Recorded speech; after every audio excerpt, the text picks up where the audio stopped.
It's my pleasure to welcome you here to the Clark Howard Show, where our mission is to serve you with advice and information that empowers you so you make better financial decisions in your life. Today is our first May podcast. Do I love May? May is awesome. May is just the greatest month. For people who live in really hot climates, it's not intensely hot yet, extreme daylight, and we've got month after month of wonderful, not cold weather wherever you are in the U.S. I love that. April showers bring May flowers, too. Lots of flowers. Well, you know, I think AstroTurf is beautiful. So. That's true. Okay. So in this first May podcast, we're beginning with my favorite activity in the podcast and the YouTube show, Clark Stinks.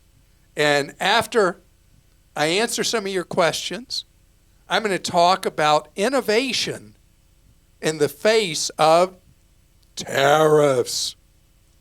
A new tool's been created to help companies navigate the implications of tariffs. And to me, it shows why I always tell you, human beings are so innovative.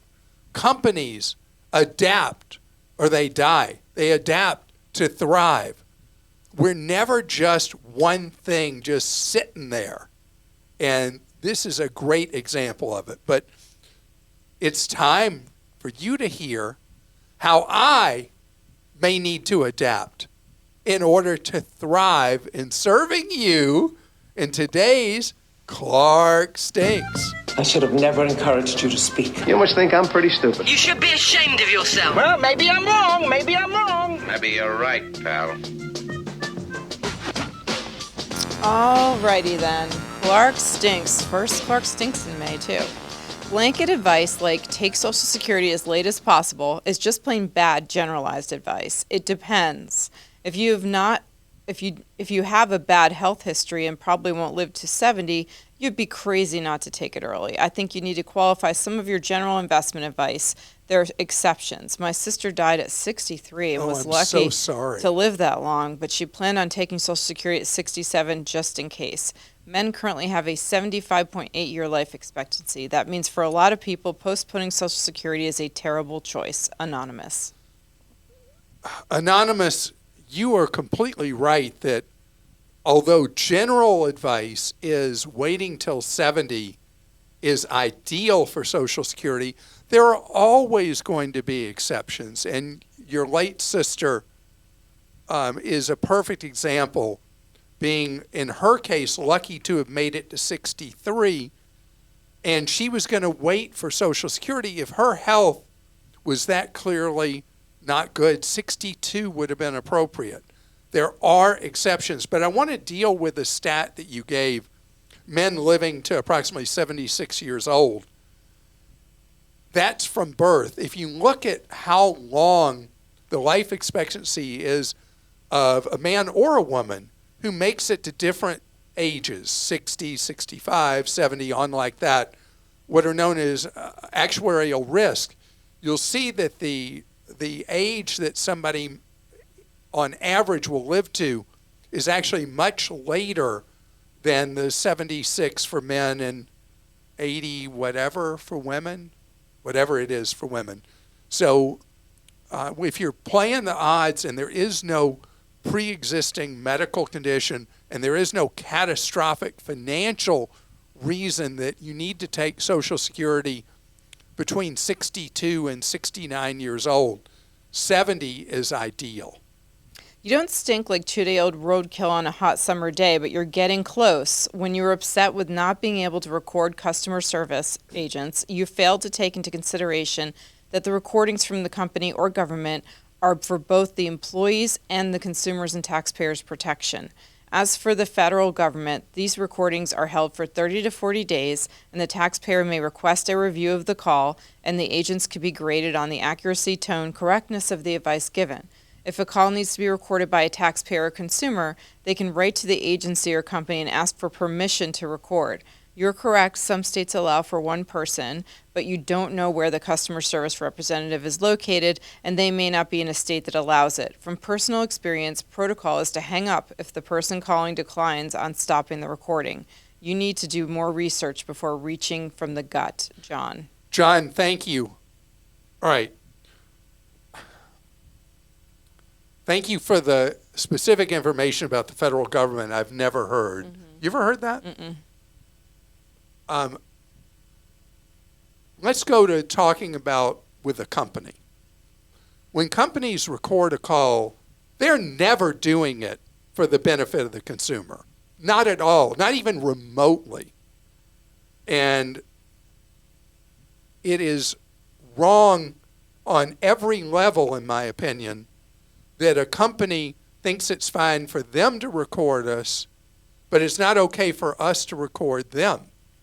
That's why one of the things I've learned to use of late when I'm dealing with customer no service is to do a chat where you can have a transcript of the chat. You ever done that? And then there's no question what you were told by customer no service. You got to think about this from my perspective. Customer no service has become an adversarial thing that companies don't want to provide and do so at the least possible expense, often with contracted call centers where the people you're talking to don't even have the authority or the knowledge to fix the problem you're having. Am I a cynic about customer no service? You bet. All right, 2 about gasoline that I'm going to read. Okay. Love you, brother, but man, you missed the mark on your episode about top-tier gasoline. Yes, Costco is the best, no doubt, but most discount gasoline retailers are not top-tier like Wawa, which you mentioned. Sam's, Walmart, Buc-ee's, etc. Also, most branded gas stations are indeed top-tier. They even have an app so you can locate a top-tier station near you, which are mostly branded stations. Lastly, Amazon Prime and Walmart Plus also have programs that get you additional discounts on top-tier gasoline at places like Exxon and Mobil. Thanks for your insights to keep us on the path to economic freedom, Bart. And then this one, Eric's love for the independent convenience store chain doesn't stink, but his guidance on their gas sure does. On the podcast, Clark specifically says the oil company brands are not offering top-tier gasoline. However, I found that aside from Costco, the oil company brands are typically the only locations selling top-tier gas. The independent convenience store chain locations are great places to grab a bite or to eat or grab some necessities, but personally, I don't fill up at them because their lower-priced fuel is lacking the additives recommended by car manufacturers. Luckily, I have Costco on my daily commute to work, making filling up with top tier cheap and easy. And those other times, I know of a few oil company brand stations in my area that are typically only 10 or 15 cents higher than Costco. Eric in Texas. Eric, thank you very much. And so top tier, if you're not familiar with the term, it is an industry standard for the quality of the gas going in your vehicle. It's like a seal that you're getting, an approval seal, like we used to have something called the Good Housekeeping Seal of Approval. It's kind of like the equivalent of that. It means that you should be able to have the highest level of trust on the gas that's being sold at that place. I was not aware till after that podcast that a lot of my beloved independent giant convenience store chains do not sell top-tier gas. And I'm going to do more reading on that. But it's interesting that Costco sells top-tier gas and Sam's Club chooses not to. What's up, Sam's Club? You're trying to compete better with Costco. Why don't you sell gas that your members can absolutely trust and sell top tier? You stink because you side with the consumer even though they are clearly in the wrong. An example, a caller said they got to the gate in the, quote, nick of time, and the gate agent refused to let her board since her seat was already given away. Regardless of the sob story, she got there late, probably after final boarding, and they probably called for her on the PA numerous times, and finally, after final boarding, gave her seat to someone else. You gave her advice to file a complaint. Should the gate agent have kicked the other person off the plane to let her through? If she got to the gate on time like everyone else, this would not have happened. Even if there's dislike for the airline, it doesn't mean everything is their fault. Please, Clark. Please name the airline in this case. It was American. It's important with the story. It was American. Call it like it is sometimes. Tell the consumer if it was their fault. Stop enabling everyone to complain about everything that goes wrong, even if it's their fault. Maybe this is why American tourists have a bad reputation in other countries. We are enabled to do no wrong, and it's always someone else's fault. Tom. Tom, thank you. And I don't know if you work for American Airlines, but American Airlines has been very much in the trade media about this. American implemented a AI system that most passengers that fly American, United, and Delta connect at giant transfer hubs. And so American, in its wisdom, came up with a technology that uses AI to decide, okay, that flight from wherever, it's going to post at its gate so many minutes late, and they auto rebook you on another flight, even if, let's say, you're doing carry-on bags. They don't have to worry about moving bags from one plane to another and it misses the flight and all that. And so even if you present yourself at an American Airlines connecting flight within the time limits you're supposed to be there, they've already taken your seat away from you. I think it's an abuse of the customer, and I think any American Airlines passenger connecting at a hub where you arrive at the gate in the time that's required and they already took your seat away, you have a right to complain, and you should, to the DOT, dot.gov. Now, the general issue, you present yourself at the gate past the arrival time you're supposed to arrive at the gate, and you're not a connecting passenger, then, yeah, that's your bad. The real problem has been with connectors on American, United, and Delta who end up stranded. Which I believe was what the original Exactly poster what the original was with American Airlines. And they gave her seat to a crew member, is what she said, if I recall correctly. It was a non-rev passenger. Non-rev. Yeah. Clark said that there are two about this one, that someone should keep their Costco card while living in rural Wyoming if they get provisions on their semi-annual trip. And the better question is if they should keep their membership. I agree with that. And to be more specific, 2% of X equals $65 would find us that X is equal to $3,250 a year spent at Costco. It doesn't have to be all in person at Costco, but it could be ordering something online. So I'd check if they deliver to them in Wyoming, and if there's an appliance they project, then they may want to keep the card. Signed, a middle school mathlete. And then apparently Clark hasn't lived in rural America, and so can't be blamed for not knowing the benefits of a Costco membership for someone living in rural Wyoming. So he doesn't stink like cow manure either. I think he said owning a Costco membership wouldn't be worth it for someone who lives in Wyoming and only makes it to Costco twice a year. Being in that situation myself, I have to disagree. My family finds the items we can order from Costco online, diapers, canned food, shelf-stable groceries, etc., as well as the cash back from the Costco credit card to be worth the membership fee. Thanks for all your help, Molly. Molly, thank you. And I have a response to both of these because I'm thinking about it, and it should have occurred to me at the time. Did I mention that Sam's Club, if you have the Plus membership, you get free delivery with almost everything priced the same price as it is in the store, and they'll deliver to you. Costco, when you order Costco online, they're charging you a higher price almost always than what the same item is in the warehouse. So in a situation where somebody lives more remotely from a warehouse club, I think the tie goes to Sam's in most cases, if Sam's, in fact, will deliver to your address. Clark mentioned on a recent podcast related to the ability to purchase high-end vehicles in the U.S. Recently, in 2018, a Volvo manufacturing plant opened in Ridgeville, South Carolina. A BMW plant opened in Spartanburg, South Carolina. I would speculate that no tariffs would be on autos produced at these locations. Barb.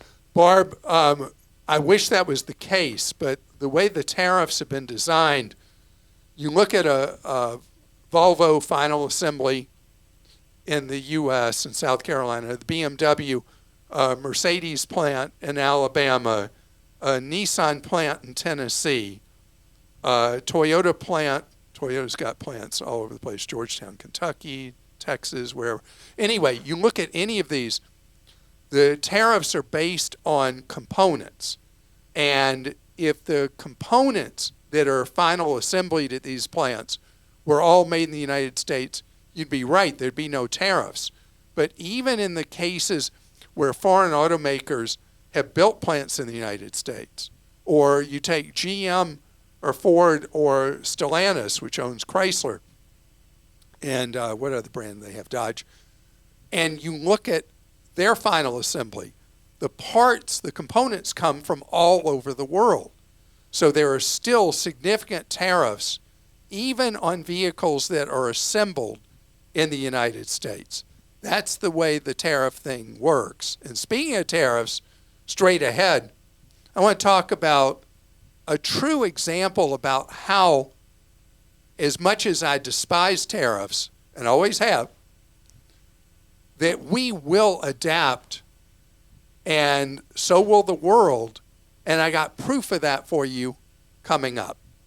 So the way goods are manufactured is so complicated. And you could have a component of something that was made in America, but different pieces of that component were made overseas. And those individual elements are all subject to tariffs at all different rates depending on what country part of that came in from.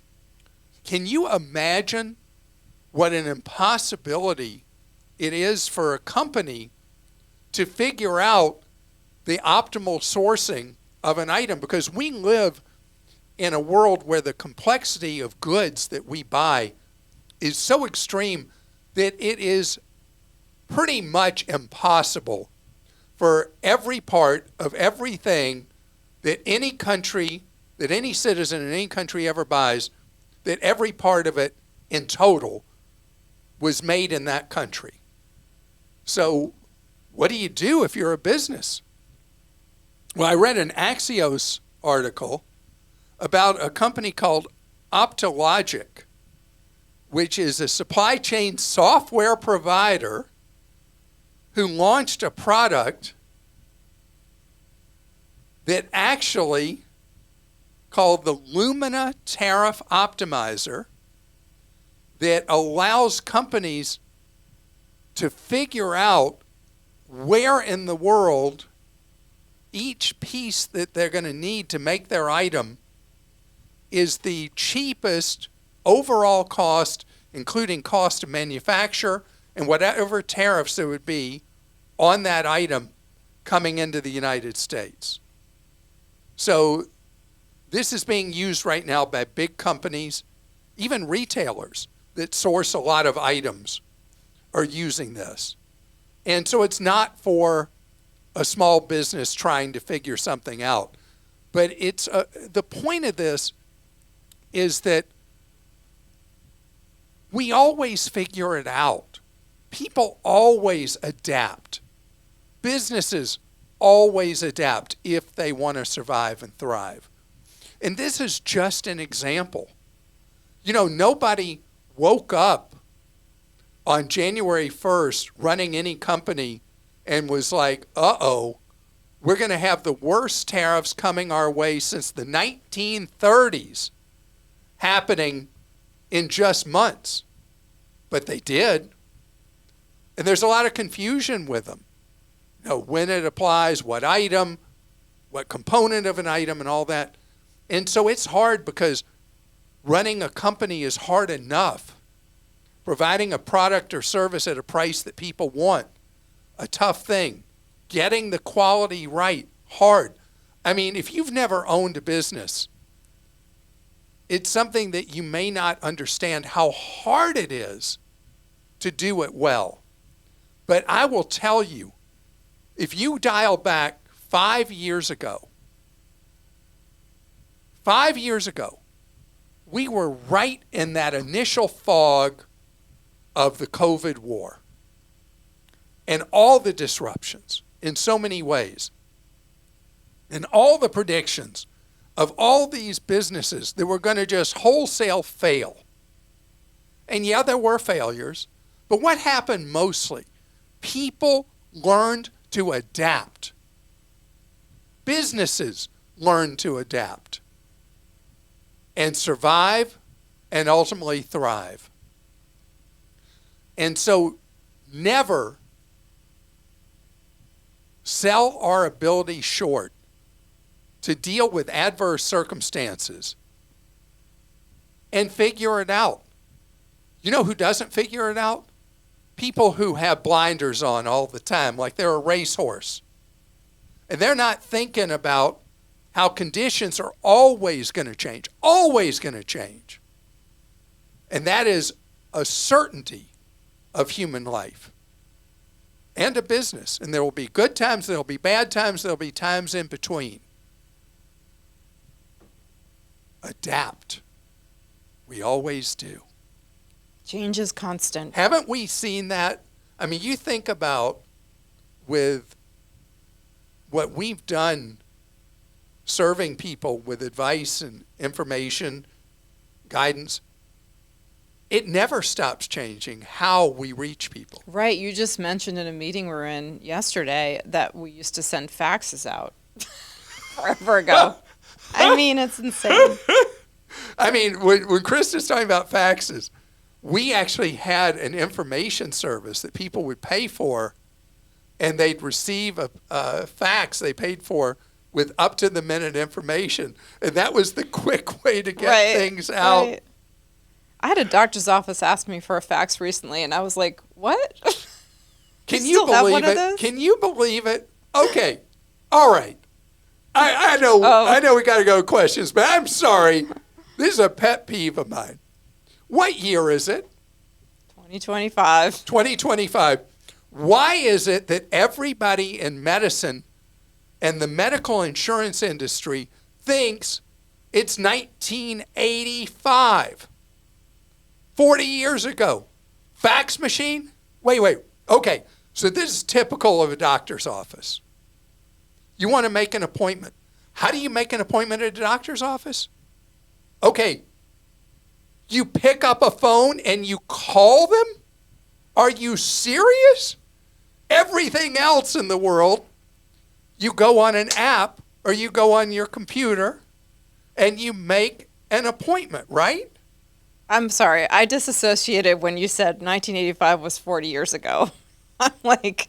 What's wrong with that? That's insane. What does that mean, disassociated? I just... See, you're English major. Yeah. You zoned out it's on me? a psychology term. I just keep hearing it 40 years ago. 40 years ago. Wow. So medicine... But yes, it's crazy that I did hear you make a phone call to make an appointment. I mean, lunacy. Think of all the people you have in that office who could be serving patients that instead are faxing junk to insurance companies for pre-certification stuff, and then taking calls from people when they should be able to go on an app and make an appointment, or go on the computer and make an appointment. What in the world are you people doing in medicine? Okay, enough rant. Ian and by the way, the place you go, doctors, medical providers, hospitals, justify why you're 40 years behind the time with technology. Clark.com/ClarkStinks. Okay, Ian in Ohio says, we've been planning to finish our basement for several years and have been saving a lump sum to get started. We were planning to pull the trigger this spring, but are now reconsidering given the economic uncertainty. We are financially stable, and I'm not concerned about losing my job should a recession occur. Do you think renovation prices may come down in the near future if we enter a recession, or are the tariffs and inflation fears going to keep prices high or higher for the foreseeable future? Any insights from your crystal ball? Okay, so it is my belief that, of course, tariffs raise prices on things at first, but then the ultimate effect, if we stay with ugly tariffs, is economic activity declines. We do have potentially a recession. And a lot of what you do when you do any kind of reno It's for labor costs, not for materials. Labor costs are such a heavy component of it. So it will be kind of a wash, and activity will slow down. People are already putting off bigger projects. So you may find already that contractors are hungrier to do work for you. So I would not freak out too much, and I don't know how much the components of the basement redo are, of the overall cost of the job, are material inputs and how much is the labor cost. But with a typical home renovation or addition, labor is the biggest part of it. Matt in Colorado says, you talked about being able to give financial gifts to your kids or anyone up to a limit to be tax-free. You failed to delve into the federal lifetime gift tax exclusion, which is like $13 million.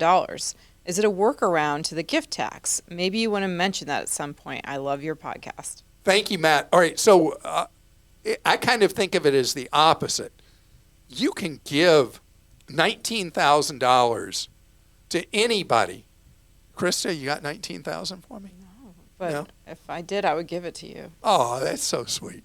Anyway, so you can give anybody $19,000 in a year, and there's no tax implications at all for you as the giver, them as the receiver. If you do that and give money out to people, it does not count against your estate tax exclusion, which under current law is like, just like Matt said, $13 million approximately.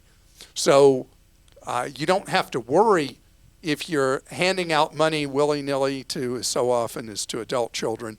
You're giving them up to that amount of money. There's no implications for them or for you, and it has no implications for your estate unless you were to die a short while after you gave that money. And wouldn't it be a great problem to have $13 million? You have to worry about having more than that might be subject to estate tax. Anthony says, should I buy a warranty for an appliance that I'm purchasing? So the general answer I give is no way, not any day.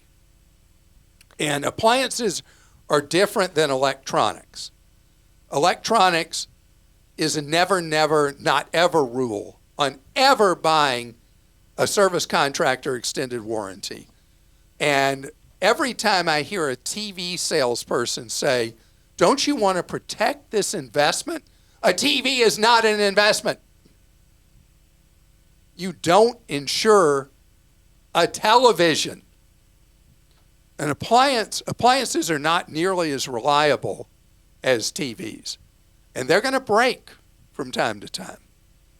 And so that is a more solid pitch for buying a service contractor extended warranty. I still don't recommend them, because why are they pitching them? Because the cost of them over the years is so much greater than the occasional oops that you have to pay for a repair. So no matter how hard the salesperson pushes you to buy the piece of trash extended warranty or service contract, don't do it. Take that money that you would have paid them for that and put it in your rainy day account. So when something does go wrong with something in your life, you got the money. You don't have to think of it like, well, I better have coverage for this and have coverage for that and have coverage for this other thing. Instead, in your life, you're better off having your own money saved in your own account, your own high yield savings account that's there for you when the oops does happen in your life, whether the oops is the dishwasher goes bad or the TV goes bad or your car needs a repair or whatever.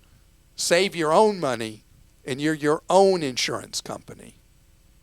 I want to thank you so much for joining us this week, and I hope that something you've heard here or seen, if you watch our YouTube show, has been helpful to you in your life. And know that we're here to serve you so many different ways. Social media, one-on-one free advice, our websites, our newsletters. It's all about you being empowered with knowledge so you can make smarter decisions in your life, have more control in your life, and that you learn ways to save more, spend less, and avoid getting ripped off. I hope this is the best weekend ever.